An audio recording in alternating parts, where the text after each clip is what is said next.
Myself Rahul Trivedi, welcome in my YouTube channel Rahul Sarbayo. Today we discussing about the disorder of respiratory system in human beings.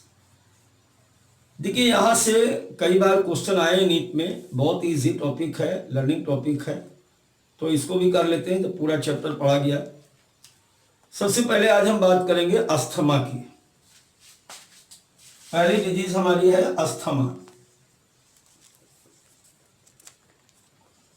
देखो बच्चों, एक चीज ध्यान रखा, जब भी हम कोई भी डिजीज पढ़ते हैं तो डिजीज में एक चीज ध्यान रखी जाती है कि सबसे पहले किसी भी डिजीज का जो होता है काजिंग फैक्टर होता है।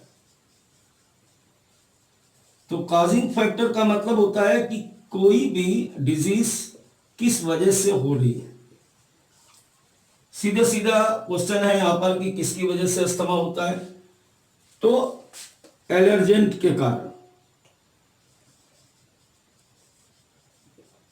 एलर्जेंट आप जानते हैं, कोई भी ऐसा फॉरेन पार्टिकल्स जो बॉडी के अंदर जाकर के इम्यून रिस्पॉन्स को एक्टिवेट होने के लिए स्टिमुलेट करता है, उसे हम एलर्जेंट कहते हैं।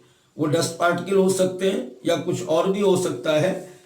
तो कोई भी ऐसा पार्टिकल्स जो रिस्पायरेटरी सेंटर में प्रवेश करके उसको एक्टिवेट करता है, किसको, बॉडी की इम्यूनिटी को, उसे हम एलर्जेन कहते हैं। तो basically due to allergic reaction, due to allergic reaction. अब बेटा दूसरी बात ये होती है, कभी भी जब हम डिसऑर्डर या डिजीज पढ़ते हैं कि इसके सिम्टम्स क्या है। तो सिम्टम्स यानी लक्षण की अगर बात की जाए कि हम ये बात कैसे जानेंगे कि इस व्यक्ति को अस्थमा है। देखिए सबसे मेन कारण जो इसका होता है वो होता है spasm of smooth muscles in respiratory tract, और उसमें भी विशेष करके specially in ब्रांकियोल्स।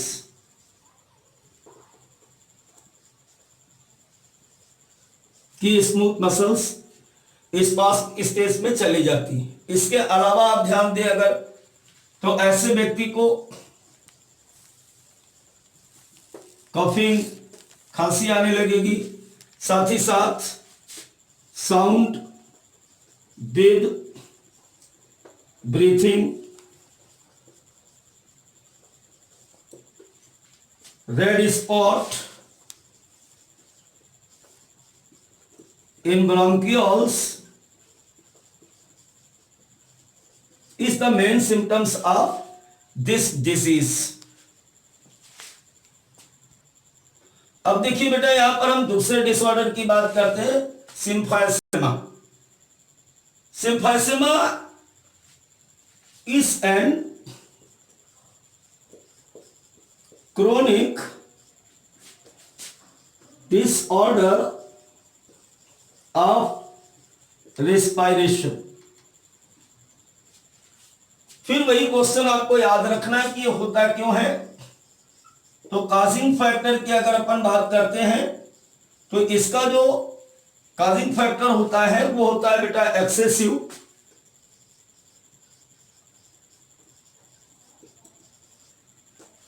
Cigarette smoking. Excessive cigarette smoking या कोई भी, जब भी हम इस प्रकार की स्मोकिंग करते हैं, जरूरी नहीं सिगरेट, बीड़ी, चिलम, जो भी पीने वाली चीजें होती हैं जिनमें से धुएं वाले नशे होते हैं, उनकी वजह से सिम्फाइसेमा नामक डिसऑर्डर होता है। अब देखिए इसमें डिजीज में हमेशा दो चीजें और देखनी होती है कि इसके सिम्टम्स क्या है और बॉडी का कौन सा पार्ट इससे अफेक्टेड हो रहा है। तो अगर हम इसके सिम्टम्स की बात करें यानी लक्षण की बात करें, देखिए एक्सेसिव सिगरेट स्मोकिंग के कारण, अब cigarette smoking with the carbon monoxide, और ये वैसे भी टॉक्सिक होता है। तो इसमें क्या होता है, wall of alveoli, wall of alveoli damage.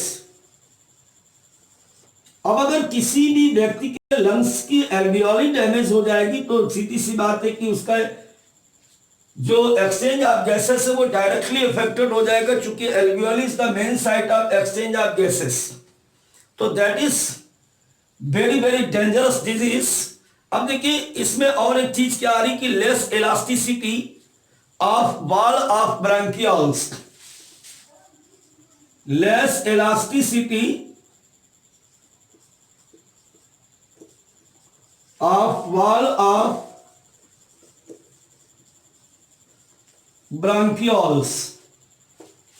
तो ये दो बातें आपको ध्यान रखनी। इसका मेन जो सिम्टम्स है कि पहला इसमें वॉल ऑफ एल्वियोली डैमेज हो जाता है, दूसरा इसकी इलास्टिसिटी ऑफ ब्रांकियोल्स हो जाती है।